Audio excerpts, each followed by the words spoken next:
खासदार छत्रपती उदयनराजे भोसले यांच्याबाबत इंस्टाग्रामवर आक्षेपार्ह कमेंट करण्यात आल्याच्या आरोपावरून साताऱ्यात राजकीय वातावरण चांगलेच तापले आहे। या प्रकरणाची माहिती मिळताच उदयनराजे यांचे समर्थक आक्रमक झाले। गुरुवारी रात्री उशिरा मोठ्या संख्येने समर्थकांनी सातारा शहर पोलीस ठाणे गाठत संबंधित व्यक्तीविरुद्ध तातडीने गुन्हा दाखल करण्याची मागणी केली। मात्र रात्री उशिरा पोलीस ठाण्यात वरिष्ठ अधिकारी उपस्थित नसल्याने संबंधित कर्मचाऱ्यांनी तात्काळ गुन्हा दाखल करून घेण्यास असमर्थता दर्शवल्याचे समर्थकांनी सांगितले। त्यामुळे कार्यकर्त्यांमध्ये संतापाची लाट उसळली। गुन्हा दाखल केला नाही तर सातारा बंदची हाक देऊ असा थेट इशाराच यावेळी देण्यात आला। यावेळी उदयनराजे समर्थकांनी संबंधित सोशल मीडिया पोस्टबाबत तीव्र नाराजी व्यक्त केली। भविष्यात खासदार उदयनराजे भोसले यांच्याविषयी आक्षेपार्ह वक्तव्य किंवा बदनामीकारक मजकूर प्रसारित केल्यास तीव्र प्रतिक्रिया दिली जाईल असा इशारा देण्यात आला। उदयनराजेंची बदनामी करणाऱ्यांना सोडणार नाही असा इशारा नगरसेवक विजय बडेकर यांनी दिला। सोशल मीडियाच्या माध्यमातून लोकप्रतिनिधींची बदनामी करण्याचे प्रकार खपवून घेतले जाणार नाही अशी भूमिका समर्थकांनी यावेळी मांडली। दरम्यान स्वीकृत नगरसेवक पंकज चव्हाण यांनी सातारा जिल्ह्याचे पोलीस अधीक्षक निखिल पिंगळे यांच्याशी दूरध्वनीवरून संपर्क साधून संबंधित प्रकरणात गुन्हा दाखल करण्याची मागणी केल्याचे सांगितले। प्रकरणातील तांत्रिक बाबी तपासून पुढील कायदेशीर कारवाई केली जाईल असे पोलीस अधीक्षकांनी आश्वासन दिल्याचे चव्हाण यांनी सांगितले। सोशल मीडियावरील एका कमेंटवरून सुरू झालेला हा वाद आता थेट पोलीस ठाण्यापर्यंत पोहोचल्याने साताऱ्यात राजकीय वातावरण तापले आहे।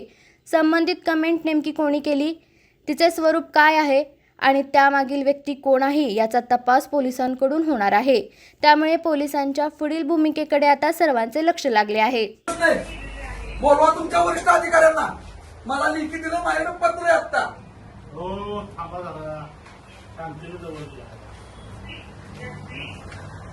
तुम्ही सायबरवाल्यांना सांगून सगळे रिस्टारवाली फोडून काढा। तुमच्याकडे होत नसते तर आम्हाला सांगा, आम्ही पोकळ बाबूचे फटके देऊ। केस घेत आहे, केस घ्यावी लागेल। साहेब काय बोलले आणि इंस्टाग्रामवर आमचे आराध्य दैवत छत्रपती उदयनराजे भोसले यांच्याबद्दल अगदी खालच्या पातळीवर जाऊन जे काही टीकास्त्र केलेलं आहे निंदनीय आहे आणि त्याचा निषेध म्हणून आज आम्ही या ठिकाणी FIR दाखल करण्यास आलो होतो। पण FIR दाखल करून घेण्यास संबंधितांनी नकार दिलाय। तुम्ही सांगताय म्हणून आम्ही FIR दाखल करायची का, या पद्धतीने आम्हाला त्यांनी त्या पद्धतीने उत्तर दिलेलं आहे। ते अत्यंत निंदनीय आहे। जर FIR दाखल झाली नाही तर उद्यापासून मोठ्यात मोठं कडक आंदोलन, त्यातली पहिली पायरी म्हणजे उद्या सातारा बंद केला जाईल, त्यानंतर रस्ता रोको आणि त्यानंतर जे काय परिणाम होतील त्या सर्वस्वी पोलीस यंत्रणा जबाबदार। जय श्रीराम। हिंदुस्थानाचे आराध्य दैवत श्रीमंत छत्रपती शिवाजी महाराज त्यांचे थेट 13 वंशज म्हणजे आपल्या सातारची शान श्रीमंत छत्रपती उदयन महाराज यांच्यावरती सोशल मीडियावरती जे काही टवाळखोर जी व्यक्ती लोक आहेत त्यांना ज्या चुकीच्या पद्धतीने कमेंट्स खालच्या पातळीवर करत असतील त्यांना जशाच तसं उत्तर देण्यासाठी आज आम्ही इथं सगळे जमलेलो आहोत। आज पोलीस स्टेशनमध्ये येऊन त्यांच्यावर गुन्हा दाखल जोपर्यंत होणार नाही तोपर्यंत आम्ही इथून जाणार नाही।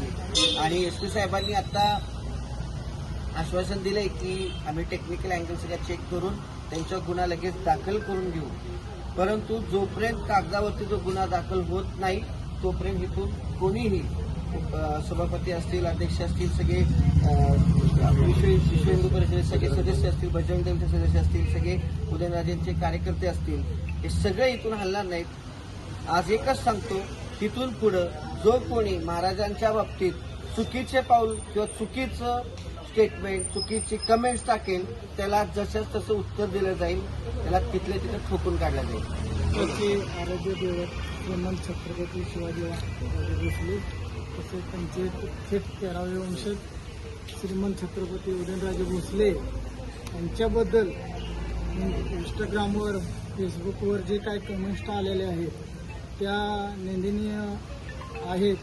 त्यांचा मी ह्या ठिकाणी जाहीर निषेध करतो आणि आम्ही आता पोलीस स्टेशनला रितसर FIR दाखल करण्यासाठी आलेलो आहोत। पण थोडं पोलीस उडवाउडवीची उत्तरं देत आहेत, तर आम्ही या ठिकाणी जोपर्यंत गुन्हा दाखल होत नाही तोपर्यंत आम्ही इथून काही जाणार नाही। आणि जो कोण गुन्हेगार असेल ह्या बाबतीत त्याला पोलीस यंत्रणा काय शिक्षा देतील ती देतील। कारण जे काय उदयनराजेंचे मावळे आहेत त्या लोकांना आम्ही काही सोडणार नाही. आपल्या तालुक्यातील जिल्ह्यातील बातम्या सर्वप्रथम पाहण्यासाठी आजच सातारा न्यूजला YouTube चॅनलवर सबस्क्राईब करा, लाईक करा, शेअर करा आणि बेल आयकॉन